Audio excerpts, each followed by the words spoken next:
क्यों होते हो बेचैन साथी, तुम्हारी मेहनत के आगे कौन टिकेगा। लोग सोचते रहेंगे नहीं होगा, और तेरी मेहनत से तुझे जीत मिलेगी। हेलो नमस्कार राम राम, गुड मॉर्निंग साथियों, आपका क्लास में स्वागत है। और हमारी क्लास है आज से आपके पास दोबारा रेगुलर उपलब्ध रहेंगी, क्योंकि कुछ मिस्टेक होने के कारण या टेक्निकल टीम में टेक्निकल मिस्टेक होने के कारण हम आपको क्लास उपलब्ध नहीं करा पा रहे थे। लेकिन आज से हमारी क्लास है आपको वही समय, जिस समय पर आपकी क्लासें आपके पास के पहले क्लासें आ रही थी, उसी समय सुबह 8 AM पर आपको क्लासें उपलब्ध कराई जाएंगी। और आपको पता है कि हमारी टॉपिक में ज्योग्राफी के अंदर राजस्थान परिचय कंप्लीट हो चुका है, संभाग स्थिति कंप्लीट हो चुकी है, भौतिक प्रदेश कंप्लीट हो चुके हैं, जलवायु कंप्लीट हो चुकी है। आज अपन एक नए टॉपिक से शुरुआत करने वाले हैं, जो टॉपिक रहेगा अपन का राजस्थान की नदियां। नदियों में आज अपन शुरुआत करेंगे, जिसमें आज अपन सबसे पहले एक नदी की शुरुआत करते हैं जिसका नाम होता है चंबल। चंबल नदी की शुरुआत अपन आज क्लास में करने वाले हैं। और आप क्लास को देखिए, पूरी क्लास को देखिए। जब आप देखिए कि चंबल नदी किस तरह कहां से होकर राजस्थान के अंदर प्रवेश करती है और किस किस जिले से होकर वो बहती है, चंबल नदी पर कौन कौन से बांध स्थित हैं और कौन कौन सी विद्युत उत्पादित कितना होता है, और कौन कौन सी नदियां चंबल की सहायक नदियां हैं, उनके बारे में संपूर्ण चर्चा आज हम नदी चंबल पर करने वाले हैं। तो आइए आप क्लास शुरू करते हैं। चंबल नदी, चंबल नदी मध्य प्रदेश राज्य विंध्याचल पर्वतमाला की एक पहाड़ी आती है जिसका नाम है जनापाप। जनापाप की पहाड़ी से चंबल नदी का उद्गम होता है, और ये इसकी कुल लंबाई 965 किलोमीटर है। लेकिन राजस्थान में इसकी कुल लंबाई 135 किलोमीटर आती है। यह जनापाप की पहाड़ी मध्य प्रदेश राज्य से निकलती है। इसके उपनाम होते हैं चंबल नदी के कामधेनु, नित्यवाहिनी नदी, नित्यवाहिनी नदी व चर्मावती नदी के नाम से इसे जाना जाता है। यह राजस्थान में 84 गढ़ चित्तौड़ से राजस्थान के अंदर प्रवेश करती है, और इसके बाद में चंबल नदी जाती है अपन के कोटा जिले के अंदर। कोटा से जाती है बांदीकुई सॉरी बूंदी, बूंदी से जाती है अपन के सवाई माधोपुर, सवाई माधोपुर जाती है करौली, करौली जाती है धौलपुर, धौलपुर के बाद ये पहुंचती है उत्तर प्रदेश में। उत्तर प्रदेश में एक शहर आता है जिसका नाम है इटावा। इटावा के अंदर यह नदी यमुना नदी में जाके मिल जाती है। यह अपन की चंबल नदी की जो सामान्य जानकारी थी वो मैं आपको बताई। अब आप देखते हैं एक बार चंबल नदी के बारे में चर्चा करते हैं। तो अपन पढ़ रहे हैं चंबल नदी। अपनी नदी है चंबल।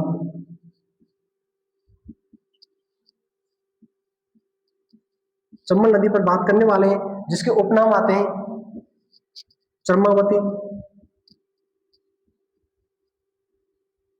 कामधेनु,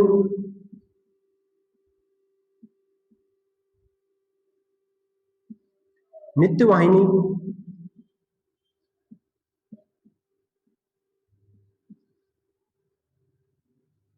चंबल नदी को चर्मावती, कामधेनु, नित्यवाहिनी के नाम से जाना जाता है। इसकी कुल लंबाई आती है, चंबल नदी की कुल लंबाई आती है 965 किलोमीटर। चंबल नदी की कुल लंबाई 965 किलोमीटर है, लेकिन इसकी राजस्थान में कुल लंबाई आती है, इसकी राजस्थान के अंदर कुल लंबाई आती है 135 किलोमीटर। चंबल नदी की राजस्थान में कुल लंबाई 135 किलोमीटर है, जबकि इसकी कुल लंबाई 965 किलोमीटर है। यह भारत के कौन कौन से राज्यों में होकर प्रवेश करती है, तो यह भारत के राज्यों में बहती है। फर्स्ट आती है मध्य प्रदेश, मध्य प्रदेश, मध्य प्रदेश बाद आता है अपन का राजस्थान, राजस्थान बाद जाती है यूपी। यूपी में एक शहर आता है अपन का इटावा। इटावा के अंदर जाके ये नदी यमुना नदी में जाकर मिल जाती है। तो अपन पढ़ रहे हैं चंबल नदी, चर्मावती, कामधेनु, नित्यवाहिनी नदी। तो अपन की ये निकलती है मध्य प्रदेश राज्य, मध्य प्रदेश राज्य, महू जिला, जनापाव की पहाड़ी,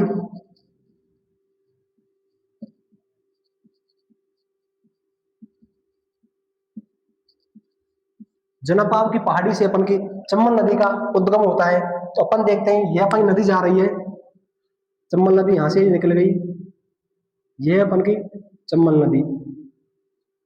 अपन देखते हैं कि मध्य प्रदेश के अंदर, मध्य प्रदेश के अंदर चंबल नदी पर एक बांध का निर्माण होता है, चंबल नदी पर एक बांध बना हुआ है जिसका नाम आता है गांधी सागर बांध। इसका नाम है गांधी सागर बांध। तो मध्य प्रदेश राज्य में एक बांध बना हुआ है चंबल नदी पर जिसका नाम आता है गांधी सागर बांध। इसका निर्माण 1960 में किया गया था। इसका निर्माण कब हुआ था? 1960 में गांधी सागर बांध का निर्माण किया गया था, जिससे कुल विद्युत उत्पादन की जाती है 100, कुल विद्युत उत्पादन इससे 100, कुल विद्युत का उत्पादन किया जाता है इससे 157 मेगावाट विद्युत का उत्पादन किया जाता है। इससे विद्युत उत्पादन होती है, विद्युत उत्पादन होता है इससे 115 मेगावाट। कितना होता है? 115 मेगावाट विद्युत का उत्पादन किया जाता है। तो अपन देख रहे हैं चंबल नदी।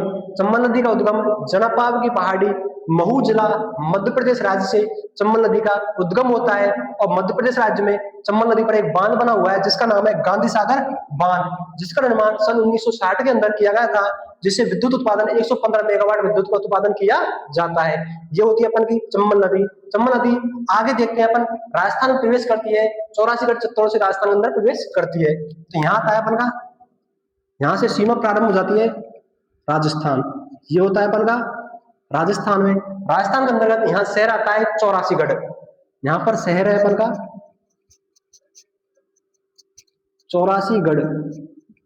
84गढ़ शहर ये चित्तौड़गढ़ जिले के अंदर है। कहां पर है? चित्तौड़। चित्तौड़गढ़ जिले के अंदर 84गढ़ नामक शहर स्थित है, जिस पर चंबल नदी का राजस्थान में प्रवेश करती है। और 84गढ़ चित्तौड़ से ये नदी निकलती है और चित्तौड़गढ़ जिले में एक बांध निर्माण होता है जिसका नाम है राणा प्रताप सागर बांध। तो देखते हैं अपन, यह है अपन का 84गढ़ और चित्तौड़गढ़ जिले में एक बांध का निर्माण होता है जिसका नाम है राणा प्रताप सागर बांध। इसका नाम आता है राणा प्रताप सागर बांध। राणा प्रताप सागर बांध अपन के चित्तौड़गढ़ जिले में स्थित है और यह चंबल नदी पर बना हुआ बांध है। इससे विद्युत का उत्पादन इससे विद्युत का उत्पादन होता है 4 विद्युत इकाइयां स्थापित है। कहां पर? राणा प्रताप सागर बांध पर। इस पर विद्युत इकाइयां हैं कितनी? इस पर 4 विद्युत इकाइयां स्थित हैं, जिनसे विद्युत का उत्पादन एक इकाई से 43 मेगावाट विद्युत का उत्पादन किया जाता है। तो एक इकाई से कितनी विद्युत उत्पादन होती है? 43 मेगावाट। एक इकाई से 43 मेगावाट विद्युत का उत्पादन किया जाता है। तो इससे कुल विद्युत उत्पादन होती है 172 मेगावाट। 172 मेगावाट विद्युत का उत्पादन राणा प्रताप सागर बांध से किया जाता है। राणा प्रताप सागर बांध अपन के चित्तौड़गढ़ जिले में आता है। तो अपन पढ़ रहे हैं चंबल नदी। चंबल नदी के बारे में मैंने आपको अब तक बताया था कि चंबल नदी का उद्गम मध्य प्रदेश राज्य से होता है। जनापाव की पहाड़ी होती है जहां विंध्याचल पर्वतमाला है, जिससे अपन की चंबल नदी का उद्गम होता है। और ये मध्य प्रदेश राज्य में एक बांध का निर्माण करती है जिस बांध का नाम आता है गांधी सागर बांध। फिर चलते हैं अपन, 84गढ़ चित्तौड़ आता है जो राजस्थान के अंतर्गत प्रवेश करती है। वहां से जाने के बाद में ये चित्तौड़गढ़ जिले में एक बांध का निर्माण होता है जिसका नाम है राणा प्रताप सागर बांध, जिससे 4 इकाइयां लगाई हुई हैं, जिन 4 इकाइयों से 43 मेगावाट विद्युत का उत्पादन किया जाता है। तो एक इकाई से 43 मेगावाट विद्युत का उत्पादन हो रहा है, तो 4 इकाई कितने हो गए? 4 इंटू 43 बराबर 172 मेगावाट विद्युत का उत्पादन किया जाता है कुल। यह अपन की राणा प्रताप सागर बांध से। फिर देखने वाले हैं अपन आगे कि अपन नदी चली अपन की चित्तौड़गढ़ से, आगे आएगा अपन का जिला कोटा। आगे पहुंचते हैं अपन कोटा के अंदर। यह आ गया अपन का कोटा। यहां पर चित्तौड़गढ़ जिले की सीमा समाप्त हो जाती है। आगे आता है अपन का कोटा। यहाँ आता है कोटा। यहाँ पर आता है अपन का छोटा एक जिला आता है जिसका नाम है बूंदी। एक जिला आता है बूंदी, इधर आता है कोटा। अपन देखते हैं कि चंबल नदी आगे पहुंची कोटा के अंदर। कोटा के अंदर जाते इस पर एक बांध का निर्माण होता है। कोटा के अंदर इसके बांध का निर्माण होता है जिसका बांध का नाम है, एक बांध है कोटा में, 2 बांधों का निर्माण करती है चंबल नदी। एक आता है कोटा बैराज सागर, एक आता है जवाहर सागर बांध। एक आता है अपन का, एक बांध आता है अपन का कोटा में जवाहर सागर बांध, ये अपन के कोटा जिले के अंतर्गत है, जिससे विद्युत उत्पादन होती है। इससे इस पर जवाहर सागर बांध पर विद्युत की 3 इकाइयां स्थापित हैं। इस पर क्या इकाइयां, इस पर 3 इकाइयां लगी हुई हैं, जिनमें से एक इकाई से 33 मेगावाट विद्युत का उत्पादन किया जाता है। एक से कितने करते हैं, 33 मेगावाट विद्युत का उत्पादन एक इकाई से किया जाता है। तो इससे कुल विद्युत उत्पादन होती है 99 मेगावाट कुल विद्युत उत्पादन की जाती है। कौन से, जवाहर सागर बांध से। फिर एक बांध आता है, उसका नाम है कोटा बैराज सागर बांध। कोटा जिले के अंतर्गत एक बांध आता है जिसका नाम है कोटा बैराज सागर बांध। इसका क्या नाम है, कोटा बैराज सागर, कोटा बैराज सागर बांध। आपको यहाँ पर एक ध्यान रखना है कि कोटा बैराज सागर जो बांध है, इससे विद्युत उत्पादन नहीं की जाती, इससे सिंचाई की जाती है। और सर्वाधिक सिंचाई चंबल नदी से कोटा जिले के अंतर्गत की जाती है। कौन से बांध से, कोटा बैराज सागर बांध से। फिर आगे चलते हैं चंबल नदी को लेकर। फिर चंबल नदी चलती है अपन के, इससे आगे जाती है सवाई माधोपुर।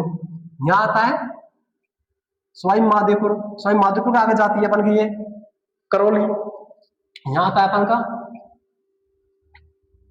करौली, और करौली से जाती है ये धौलपुर। और धौलपुर जाने के बाद में यह नदी, धौलपुर जाने के बाद में यह नदी उत्तर प्रदेश के अंतर्गत प्रवेश कर जाती है। तो ये अपन का छोटा रहेगा है, इसको दोबारा देखते हैं यहां से।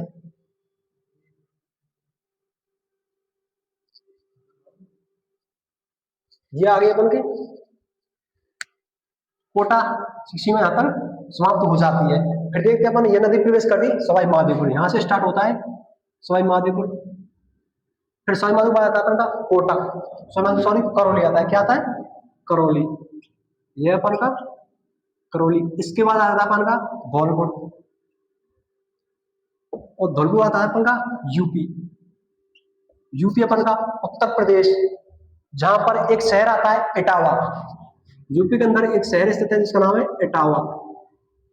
इटावा के अंदर चंबल नदी यमुना नदी के में प्रवेश कर जाती है। तो अपन की ये होती है चंबल नदी।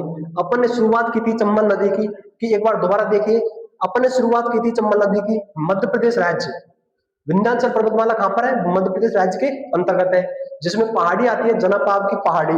विंध्याचल पर्वतमाला मध्य प्रदेश, जनापाव की पहाड़ी से चंबल नदी का उद्गम होता है, जिसमें मध्य प्रदेश राज्य महू जिला है, जनापाव की पहाड़ी है। चंबल नदी की कुल लंबाई आती है अपन की 965 किलोमीटर, और जबकि इसकी राजस्थान लंबाई है 135 किलोमीटर है। इसके उपनाम आते हैं चंबल नदी के शर्मावती, कामधेनु, नित्य वाहिनी नदी के नाम से इसे जाना जाता है। फिर देखते हैं अपन कि मध्य प्रदेश राज्य में एक बांध का निर्माण होता है जिसका नाम है गांधी सागर बांध। गांधी सागर बांध अपन के, गांधी सागर बांध है अपन के, वो मध्य प्रदेश राज्य के अंतर्गत है, जिसका निर्माण 1960 में किया गया था, जिससे विद्युत उत्पादन होती है 115 मेगावाट विद्युत का उत्पादन किया जाता है। फिर आता है अपन का 84गढ़ चित्तौड़ है, जिससे राजस्थान में प्रवेश करती है, और चित्तौड़गढ़ जिले में एक बांध का निर्माण करती है जिसका नाम है राणा प्रताप सागर बांध, जिसका निर्माण 1970 के अंतर्गत किया गया था। इसका निर्माण हुआ था 1970 के अंतर्गत किया गया था। इसका निर्माण हुआ था 1970 में। किसका, राणा प्रताप सागर बांध का निर्माण 1970 में किया गया था, जिस पर 4 इकाइयां स्थापित हैं, विद्युत इकाइयां हैं 4, जिनसे एक इकाई से 43 मेगावाट विद्युत का उत्पादन किया जाता है, और कुल 172 मेगावाट विद्युत का उत्पादन किया जाता है। कौन से बांध से, राणा प्रताप सागर बांध से, जिसका निर्माण 1970 में किया गया था। फिर अपन चलते हैं कि चंबल नदी आगे चली, आगे एक जिला आता है बूंदी, बूंदी में आता है कोटा। कोटा के अंतर्गत इस पर 2 बांधों का निर्माण होता है। एक बांध है जवाहर सागर बांध, जिसका निर्माण, जवाहर सागर बांध का निर्माण 1972 में किया गया था। इसका निर्माण हुआ था कब, 1972 में। जवाहर सागर बांध का निर्माण 1972 में किया गया था। इस पर 3 विद्युत इकाइयां स्थापित हैं, जिनमें से एक विद्युत इकाई से 33 मेगावाट विद्युत का उत्पादन किया जाता है, और इससे कुल 99 मेगावाट विद्युत का उत्पादन किया जाता है। किससे, जवाहर सागर बांध से। आता है अपन का कोटा बैराज सागर बांध। कोटा बैराज सागर बांध कहां पर है, कोटा के अंदर है, जिससे सिंचाई के लिए उपयोग में लिया जाता है। इससे सर्वाधिक सिंचाई कोटा जिले के अंतर्गत की जाती है, जिसका निर्माण 1960 में किया गया था। इसका निर्माण कब हुआ था, 1960 में। इसका निर्माण किया गया था 1960 में। फिर अपन की चंबल नदी चलती है, प्रवेश करती है सवाई माधोपुर के अंतर्गत, और सवाई माधोपुर चलती है करौली, करौली जाती है धौलपुर, धौलपुर के आगे एक राज्य आता है उत्तर प्रदेश, उत्तर प्रदेश के अंतर्गत एक शहर आता है इटावा, इटावा के अंदर जाकर जाकर ये नदी यमुना नदी में जाकर मिल जाती है। ये होती है अपन की चंबल नदी, जो अपने आज कंप्लीट पड़ी थी। चंबल नदी पर की कौन कौन सी बांधों का निर्माण किया गया है, कौन कौन सी बांधों का कब निर्माण किया गया था, इतनी पढ़ी अपन ने आज। और अपन अब इसके बाद आती है अपन की चंबल नदी की सहायक नदियां कौन कौन सी हैं। तो अपन चंबल की सहायक नदियों पर चर्चा करने वाले हैं। अगर आप स्क्रीनशॉट लेना चाहो तो ले सकते हो। अब देखना है, अब देखते हैं अपन कि चंबल नदी की सहायक नदियां कौन कौन सी हैं। अपन ने इससे पहले पढ़ा था कि चंबल नदी की जो उस पर कुछ बांधों का निर्माण किया गया था, कौन कौन जिले में बहकर वो नदी गई थी, और उन पर अपन ने चर्चा कर ली। अगर आप एक ही नदी में बांध, सहायक नदियां, विद्युत उत्पादन और जिले पढ़ते तो वो घपड़ सफर हो जाता। इसलिए मैंने आपको पहले उस चंबल नदी पर जो बांध बने हुए थे उनके बारे में चर्चा की, उन पर कितनी विद्युत उत्पादन की जाती है उन पर चर्चा की, उन बांधों का निर्माण कब कब किया गया था उन पर चर्चा की, और चंबल नदी कौन कौन से राज्यों में होकर प्रवेश करती है उन पर चर्चा की थी। अब अपन पढ़ने वाले ओनली खाली चंबल नदी की सहायक नदियां कौन कौन सी हैं जो चंबल नदी में जाके मिलती हैं। तो आइए अपन देखते हैं। अपन देख रहे हैं कि चंबल नदी का उपनाम है चरमावती, नित्य कामधेनु, नित्य वाहिनी। इसकी कुल लंबाई 965 किलोमीटर है। राजस्थान की कुल लंबाई 135 किलोमीटर है। यह मध्य प्रदेश, राजस्थान, उत्तर प्रदेश की सीमा, तीनों राज्यों की सीमा बनाती है। और यह जनापाव की पहाड़ी महू जिला मध्य प्रदेश से इसका उद्गम होता है। तो अपन देखते हैं चंबल नदी, ये अपन की चंबल नदी चल रही है। ये मध्य प्रदेश के अंतर्गत एक नदी आती है छोटी सी, जिसे अपन के एग्जाम में अधिकतर क्वेश्चन नहीं पूछे जाते हैं, लेकिन मैं आपको आपकी सुविधा के लिए मैं आपको बताना चाहता हूं कि मध्य प्रदेश राज्य में जो चंबल नदी की एक सहायक नदी आती है जिसका नाम होता है गुनाली। जिसका नाम क्या है? गुनाली। एक नदी आपने नाम सुना नहीं होगा शायद, ये एक इसकी सहायक नदी है जिसका नाम है गुनाली।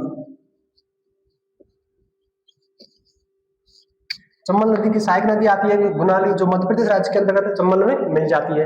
फिर देखते हैं अपन कि चंबल नदी अपन के राजस्थान में प्रवेश करती है, चौरासीगढ़ चित्तौड़ से राजस्थान प्रवेश करती है, और चित्तौड़गढ़ जिले में एक नदी आती है, बेगू चित्तौड़ से एक नदी निकलती है जिसका नाम है बामनी नदी या ब्राह्मणी नदी। यहाँ यहाँ से आता है अपन का, यह है चित्तौड़गढ़, यह अपन के चित्तौड़, ये अपन का चित्तौड़गढ़ है। यहाँ पर एक नदी, यहाँ पर एक जगह आती है भैंसरोडगढ़, यहाँ पर जगह है भैंसरोडगढ़। भैंसरोडगढ़ नामक स्थान पर एक बेगू, बेगू है चित्तौड़ में, बेगू चित्तौड़ से एक नदी आती है बामणी, बेगू चित्तौड़ से एक बावनी नदी, बावनी या ब्राह्मणी नदी आती है, जो अपन के भैंसरोड नामक स्थान पर चंबल नदी में आके मिल जाती है। और ब्राह्मणी और चंबल नदी पर एक दुर्ग बना हुआ है जिसका नाम है भैंसरोडगढ़ दुर्ग। यहाँ पर एक दुर्ग बना हुआ है जिसका नाम है भैंसरोडगढ़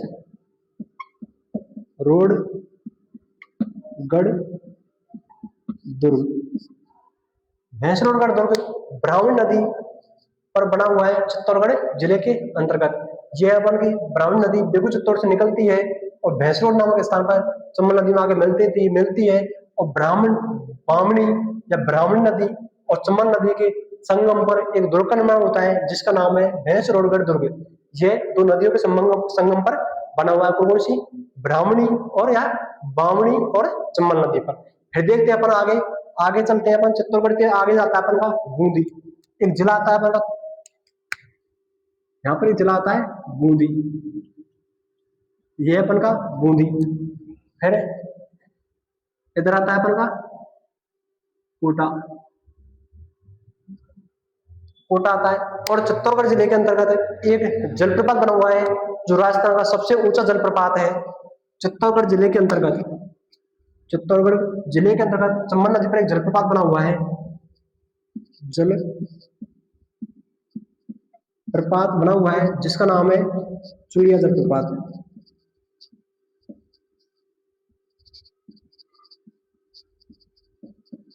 चुलिया जलप्रपात चित्तौड़गढ़ जिले के अंतर्गत है जिसकी कुल ऊंचाई है 18 मीटर, कुल ऊंचाई 18 मीटर है। यह राजस्थान का सबसे ऊंचा जलप्रपात है। ये क्या है? राजस्थान का सबसे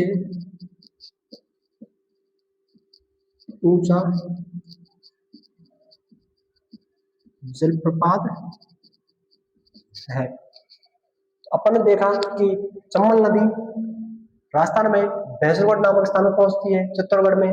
वहां पर एक बेगू चित्तौड़ से एक नदी आती है, बावनी नदी, जो भैंसुरगढ़ नामक स्थान पर आके मिलती है चंबल में। और चंबल और बावनी नदी पर एक दुर्ग बना हुआ है जिसका नाम है भैंसुरगढ़ दुर्ग। और चित्तौड़गढ़ जिले में एक जलप्रपात का बना हुआ है जिसका नाम है चुरिया जलप्रपात, जो राजस्थान का सबसे ऊंचा जलप्रपात है, जिसकी ऊंचाई 18 मीटर है। फिर देखते हैं अपन कि कोटा जिले के अंतर्गत यहाँ पर एक नदी आती है मध्य प्रदेश से। यहाँ पर आती है मध्य प्रदेश, देवास, देवास मध्य प्रदेश से एक नदी निकलती है जिसका नाम आता है काली सिंध नदी। यहां से आती है देवास मध्य प्रदेश से। यह है देवास मध्य प्रदेश से एक नदी आती है जिसका नाम है काली सिंध। जिसका नाम क्या है? काली सिंध नदी। और एक आती है देवास मध्य प्रदेश से एक नदी निकलती है जिसका नाम है आहू नदी। एक है मध्य प्रदेश नदी निकलती है जिसका नाम है आहू नदी, और यह है काली सिंध।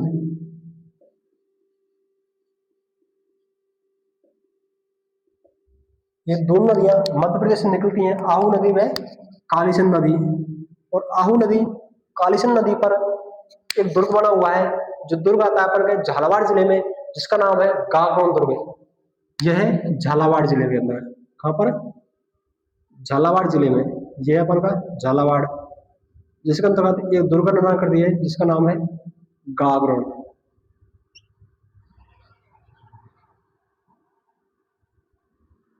अच्छा, अब अधिकतर एग्जाम में पूछा जाता है कि गागरोन का किला कौन कौन सी नदियों के संगम पर बना हुआ है? काली सिंध और आहू नदी के संगम पर बना हुआ है। कहां पर है? झालावाड़ जिले के अंतर्गत। यहाँ पर जिला आता है झालावाड़। यह है झालावाड़ राजस्थान में। फिर चलती है अपन की, यहां से जाती है नदी है,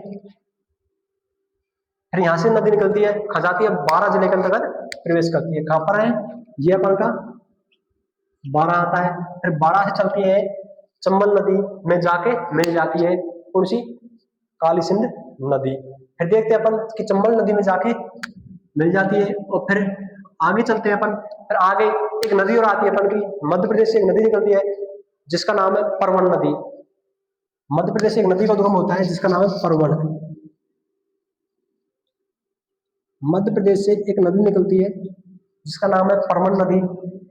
परवन नदी मध्य प्रदेश राज्य से निकली और यह 12 जिले के अंतर्गत काली सिंध नदी में प्रवेश कर जाती है। और परवन नदी और एक नदी आती है अपन की काली खो नदी, परवन का काली खो नदी, एक यहां से आती है काली खो नदी।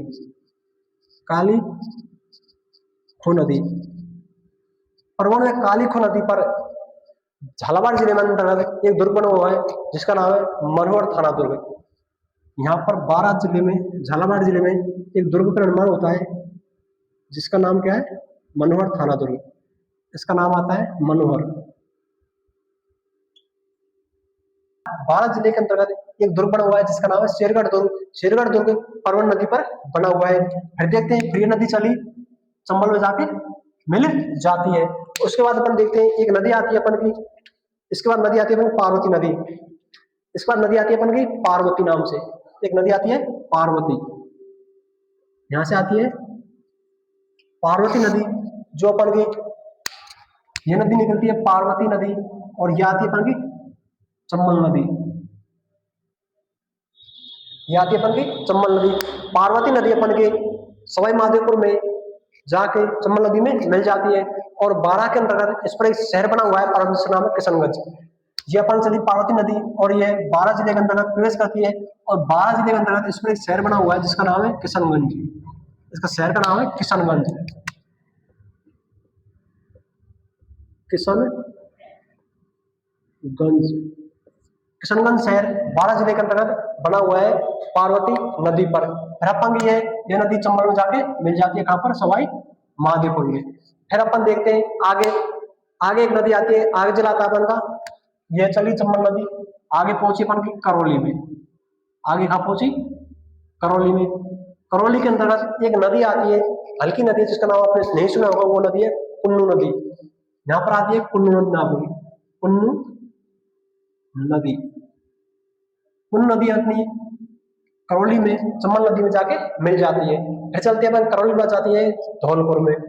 हाँ सभी, धौलपुर, और धौलपुर बाद इसका आगे एंड हो जाता है और ये आ जाता है उत्तर प्रदेश। उत्तर प्रदेश में इटावा के अंतर्गत जाकर ये यमुना नदी में जाके मिल जाती है। ये अपन की कंप्लीट चंबल नदी कंप्लीट होती है, जिसके अपन ने सहायक नदियां पढ़ी और इस पर बांध बने हुए थे वो भी पढ़े। तो अपन एक बार दोबारा रिवाइज करते हैं चंबल नदी की सहायक नदियों को। अपन देखने वाले हैं कि चंबल नदी का उद्गम मध्य प्रदेश राज्य जनापाव की पहाड़ी, चंबल नदी का उद्गम मध्य प्रदेश राज्य जनापाव की पहाड़ी मऊ जिला से होता है। इसकी कुल लंबाई 965 किलोमीटर है। इसकी चंबल नदी की, चंबल नदी की राजस्थान में कुल लंबाई 135 किलोमीटर है। राजस्थान में यह नदी चौरासीगढ़ चित्तौड़ से प्रवेश करती है, लेकिन उससे पहले चंबल नदी में मध्य प्रदेश में एक नदी आके मिलती है, जिसका नाम है गुनाली। गुनाली नदी मध्य प्रदेश में राज्य में चंबल नदी में जाके मिलती है।